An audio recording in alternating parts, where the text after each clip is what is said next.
मित्रों, आज का ये जो प्रेस वार्ता का संदर्भ है ये आपके सामने अभी हमारे डायरेक्टर पब्लिक रिलेशन ने स्पष्ट किया है। आज मैं अपने पूरे मंत्रिमंडल के साथ आपके साथ कुछ बातें शेयर कर रहा हूं कि हमारी ये जो दूसरी टर्म है इसके आज ठीक 600 दिन पूरे हो गए हैं। ऐसे एक मन में विचार आया कि हमारे प्रतिद्वंदी, हमारे विपक्षी दल के लोग, खास करके कांग्रेस, हमको सालों का हिसाब पूछते हैं कि इस साल में क्या हुआ, इतने सालों में क्या हुआ। हमने कहा सालों का नहीं, हम दिनों का भी हिसाब बता सकते हैं कि कितने दिनों में क्या काम हुए। ये इस दूसरी टर्म के जो 600 दिनों का समय है, उपलब्धियां हमारी अपार हैं, लेकिन फिर भी एक बात का उल्लेख जरूर करूंगा कि इसमें अधिकांश समय लगभग 400 दिन इस 600 दिन में से कोरोना महामारी के कारण से हमारी जो गति थी वो जितनी हम चाहते थे उतनी तो नहीं बन पाई। गति हमारी धीमी जरूर रही, लेकिन हम लगातार चलते रहे। अन्य विभागों के साथ प्राथमिकता के तौर पर इस कोरोना महामारी का मुकाबला करना ये भी अपने आप में एक बड़ी चुनौती थी, और इस चुनौती को ध्यान में रखते हुए हमसे जो बढ़िया से बढ़िया बना वो हमने किया। इस चुनौती में बहुत काम ऐसे जो हमको पहली बार ही ध्यान में आए कि कोरोना की महामारी, उसमें ये विषय भी हो सकते हैं जिसका कभी पहले ध्यान नहीं दिया गया था, और इस महामारी के कारण से ही उनका आभास हुआ। हमने उसकी पूरी तैयारी की। पहली वेव जिसका समय मैं समझता हूँ मार्च 2020 से और अक्टूबर 2020 7 महीने तक वो पीक पर पहुंची वेव, लेकिन दूसरी वेव मार्च से शुरू होकर के मई में ही पीक पर पहुंच गई, और पहले से 4 गुना 5 गुना ज्यादा ग्रेविटी उसकी थी। वो पहले वाली वेव के समय के हमारे सारे अनुभव, सारी सीख, ये दूसरे इस कोरोना के वेव के समय हमको उसका लाभ मिला, उन अनुभवों का, और सफलता से उसको हमने टैकल भी किया। इन 600 दिनों में अगर मैं ये कहूं कि कोरोना के साथ साथ आर्थिक सामाजिक दृष्टि से समाज में जो लोकहित के काम, लोक कल्याण के काम करने थे, उसमें भी हम पीछे नहीं रहे, लगातार आगे बढ़ते रहे। अपने को ध्यान में है कि कुछ काम तो हमने जो आज तक नहीं हुए थे और वो हमने किए हैं, करके दिखाए हैं, और उनके करने के पीछे की हमारी जो भूमिका है वो भूमिका यही है कि समाज के हर व्यक्ति को हम उसके वांछित जो उसकी अपेक्षाएं हैं उसके अनुसार क्या दे सकते हैं। व्यक्ति को आगे बढ़ने की अपेक्षा होती है, उसमें उसको कैसे फैसिलिटेट किया जाए, कैसे उसको सुविधाएं दी जाए। जो अभावग्रस्त पीड़ित लोग हैं, कमजोर हैं, उनकी कमजोरियों को कैसे हम समाप्त करने में सरकार की भूमिका अपनी निभा सकें। गरीब का कल्याण, ये हमारे लिए महत्वपूर्ण बात है। इसलिए समाज के प्रति जो संवेदनशीलता है उसको ध्यान में रखते हुए हमारा पूरा मंत्रिमंडल लगातार, यानी मैं कह सकता हूं कि हमारे साथियों ने सामान्य सरकारों में जो पहले जितना काम वो मंत्रीगण करते थे, हमने उससे डबल काम किया है, डबल शिफ्ट में किया है। अगर मैं 600 दिन की बात करूं तो हमने 1200 दिन का काम कर लिया इसमें, और हमारी तो जो पहली टर्म थी उसको भी अगर हम मिलाते हैं तो हमने पिछले 5 साल में भी 10 साल का काम किया। काम के नाते से हर हमारा साथी, और केवल मंत्रिमंडल के साथी ही नहीं, तो हमारे जितने भी ब्यूरोक्रेट्स हैं, जो हमारे अधिकारी हैं, जैसा उनको कहा, जैसा एक नीति के नाते, पॉलिसी के नाते जो बातें सरकार की ओर से बनाई गई, उसको सिरे चढ़ाने में, नीचे उतारने में उन्होंने भरसक प्रयत्न किए, दिन रात एक किया। अगर विशेष उल्लेख की बात है तो इसमें परिवार पहचान पत्र की मैं बात करूंगा। ये एक ऐसा यूनिक कार्यक्रम जो सारे देश में हमने फैमिली आईडी का शुरू किया, सारे प्रदेश में। अभी तक व्यक्ति की पहचान आधार कार्ड से होती थी, लेकिन अब परिवार की पहचान फैमिली आईडी से होने लगी है। और जब हमने शुरू किया है तो इसको केंद्र सरकार ने भी बहुत बारीकी से अध्ययन करते हैं सब, उन्होंने इसको अपनाने का अपना संकल्प तय कर लिया है कि फैमिली आईडी के पायलट प्रोजेक्ट शुरू कराएं। एक पत्र निकला है, कुछ प्रदेशों के चीफ सेक्रेटरीज को कहा गया है कि इस फैमिली आईडी का अध्ययन करके एक पायलट प्रोजेक्ट का शुरू करना चाहिए। और मैं समझता हूं कि इसमें जो सरकारी योजनाएं, सहायता, जितनी भी सेवाएं हैं, वो इस फैमिली आईडी के साथ, रजिस्ट्रेशन के साथ योग्य व्यक्ति को, पात्र व्यक्ति को पहुंच जाएंगी। अपात्र व्यक्ति उससे पीछे रहना पड़ेगा, उसको वो आगे ले नहीं सकता। कई बार व्यक्ति डबल फायदे भी ले जाते हैं। सरकारी योजनाओं में तो कई बार चेक नहीं होते, लेकिन इससे एक चेक लगेगा कि एक व्यक्ति एक योजना का लाभ एक व्यक्ति एक ही बार ले पाएगा। भ्रष्टाचार बहुत रुकेगा, फंड्स की प्रिफरेंस है वो कम होगी। तो एक यूनिक हमारा ये कार्यक्रम है जिसको हमने आगे बढ़ाया है।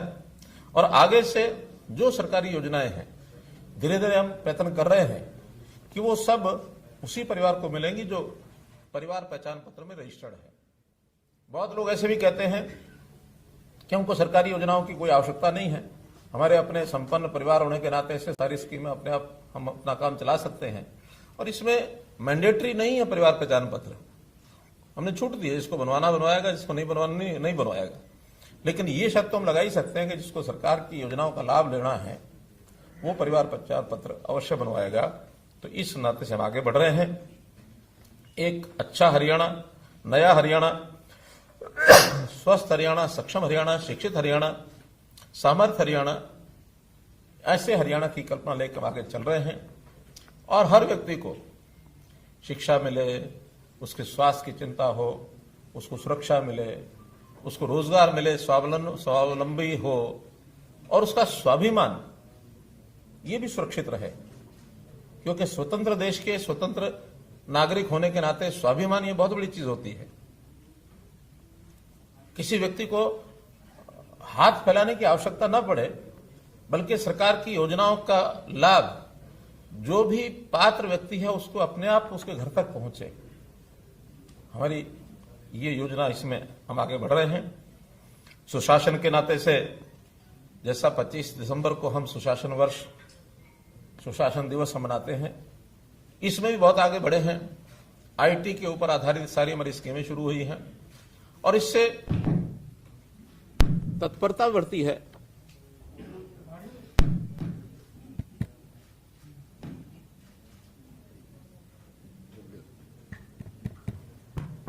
हो गया। इससे तत्परता बढ़ती है, काम में तेजी आती है और कहीं ना कहीं भ्रष्टाचार के ऊपर भी लगाम लगती है। तो ऐसे हमारे सुशासन के कामों के लिए भी हम लोग आगे बढ़े हैं। चुनौती में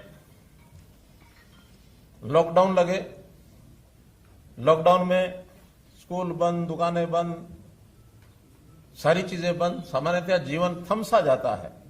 जो नियमित काम है वो तो खैर होते हैं, किसान की खेती वो समय पर उगानी होती है, उगती है, उगेगी, प्रोक्योरमेंट भी होगी। लेकिन बहुत ऐसे काम हैं जो हम यानी सोशल डिस्टेंसिंग को ध्यान में रखते हुए हमें बंद करने पड़ते हैं, ताकि इस कोरोना का जो विस्तार है उसको रोक सके, उसको फैलने से कैसे बचा सकें। तो इसकी बहुत एक बड़ी चुनौती थी हमारे सामने। लोग सर्वाइव कैसे करें, उनकी आय कैसे सुनिश्चित रहे। और इस कोरोना में तो बहुत से लोग हमें छोड़ के चले गए, बहुत बच्चे हम अपने माता पिता को खो बैठे। ऐसे जाने वालों के प्रति हमारी सहानुभूति है, हम उनको श्रद्धांजलि देते हैं। हमने उन बच्चों की भी चिंता की है जो अपने माता पिता को खो बैठे हैं। समाज का हर वर्ग कैसे सुखी हो, ये हमने चिंता की है। जैसा कहा जाता है कि सर्वे भवन्तु सुखिना, सर्वे संतु निरामया सर्वे भद्राणी पश्यन्तु मां कश्चित् दुख भाग भवेत्। अर्थात हर कोई सुखी रहे, हर कोई निरोगी रहे, हर कोई कैसे यानी उसको किसी प्रकार का कष्ट न हो, ऐसी कल्पना को करते हुए हम लोग ये कर रहे हैं। जो चीजें नई हमने की हैं, मेरी फसल मेरा ब्यौरा, एक ऐसा कार्यक्रम कि किसान के हित में इसको हमने शुरू किया। किसान का खेत, उसने क्या बोया है, बोने के बाद कितनी उसकी फसल होगी, उसकी बिक्री ठीक से टाइम से हो जाए, कोई आपदा आ जाए, उसका नुकसान हो जाए, उसके नुकसान की भरपाई कंपनसेशन ठीक से मिल जाए और सरकार इसकी प्लानिंग भी ठीक से बना सके। अगर आज आवश्यकता ऐसी होगी है कि कौन सी फसल कितनी बुआई कराई जाए, आवश्यकता के हिसाब से इसकी प्लानिंग की भी जरूरत है। कोई एक ऐसा समय था कि अपने देश में खाद्यान्न की कमी थी, लेकिन हरित क्रांति के बाद आज खाद्यान्न भरपूर मात्रा में है और कई बार तो गोदाम में पड़ा पड़ा खराब भी होता है। लेकिन आज भी बहुत चीजों की कमी है, तिलहन की कमी है, दालों की कमी है, फलों की कमी है। तो इन चीजों को सरकार प्लान कर सके ठीक से, तो इसलिए मेरा फसल मेरा ब्यौरा, ये भी आपकी जानकारी के लिए हरियाणा में हमने कार्यक्रम चलाया। इसको भी अब बाकी प्रांत आगे बढ़ा रहे हैं। हम तो यहां जमीनों का रजिस्ट्रेशन एक प्रकार का फसलों का 2 साल से कर रहे हैं। पंजाब में इस बार केंद्र की ओर से एक निर्देश गया कि सब किसान जानकारी दें कि कौन कितनी फसल बोता है। इसका विरोध ही शुरू हो गया वहां कि आखिर ये जानकारी हमसे क्यों मांगते हैं। हमारा तो कहना है कि किसान की भलाई में है ये जानकारी, हमने इसमें से निकालना कुछ नहीं है, लेकिन किसान की भलाई इसमें है कि उसकी उगाई फसल ठीक से प्रोक्योर हो जाए, योजना में उसको लाभप्रद चीजें उसको बताया जाए, जमीन खाली कौन सी रहेगी उसका भी उसको लाभ होता है तो वो भी उसको बताया जाए। और फिर किसानों को हमने प्रोक्योरमेंट जो की है, 11 फसलों की प्रोक्योरमेंट हम लोग कर रहे हैं। और इस प्रोक्योरमेंट के बाद पहली बार हमने किसानों को सीधी पेमेंट दी है, डायरेक्ट डीबीटी के माध्यम से। मेरी फसल मेरा ब्यौरा में 9 लाख किसानों को 62 लाख एकड़ भूमि रजिस्टर करके, और इस बार लगभग 1700-1800 करोड़ रुपए उनको सीधा किसानों को गया है। एक बहुत बड़ा एक आंकड़ा है और किसान के घर में सीधा चला जाए, बीच में कोई ऐसा आदमी नहीं है उसकी पेमेंट को अपने पास लेके रख ले। जो किसान आज तरह तरह की बातें करते हैं, मैं समझता हूं अगर हरियाणा के सारे सिस्टम को ठीक से समझ जाएं तो ये भूल जाएंगे कि किस कानून का क्या उपयोग है। हम तो बिना कानूनों के भी इतना कर रहे हैं, और कानूनों में यही बातें हैं, कानून में और कोई बात नहीं है। चाहे वो मंडियों की बिक्री की बात है, चाहे वो कॉन्ट्रैक्ट खेती की बात है, सारे विषय यही है और कोई नहीं है। तो इसलिए इन विषयों को आगे बढ़ा रहे हैं। परिवार पहचान पत्र में हमने हर गरीब परिवार को कैसे सहायता दी जाए, मुख्यमंत्री परिवार समृद्धि योजना हमने शुरू की। 6,000 रुपया केंद्र सरकार की ओर से भी, प्रधानमंत्री जी की ओर से भी अनाउंस किया गया। 6,000 रुपया हमने भी अनाउंस किया कि उसकी जितनी भी स्कीमें हैं, जिसका प्रीमियम उसको देना होता है वो दे नहीं पाता है या देने की मंशा नहीं होती है, लेकिन लाभ बहुत होते हैं उन स्कीमों के। हमने कहा उन स्कीमों का प्रीमियम इस 6,000 रुपये में से हम देंगे। चाहे जीवन ज्योति योजना है, चाहे प्रधानमंत्री सड़क सुरक्षा बीमा योजना है, या प्रधानमंत्री फसल बीमा योजना है, या फिर सम्मान निधि है, किसान सम्मान निधि है, लघु व्यापारी सम्मान निधि है, श्रमजीवी सम्मान निधि है, तो इनके सबके प्रीमियम